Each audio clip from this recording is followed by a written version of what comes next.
ემოციურ გადაწყვეტილებას ყოფდება ოფინ და ამ ოფის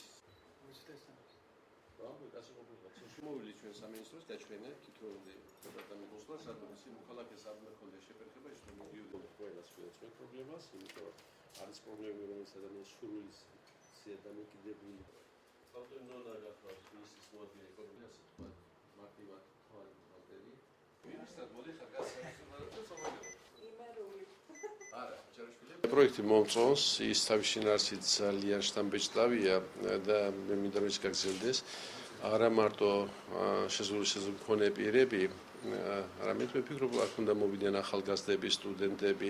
სამინისტროში უნდა დაწესდეს ალბათ წელიწადში რამდენიმე დღე ღია კარის დღე როცა ნებისმიერ შეიძლება შემოვიდეს გაეცნოს თუ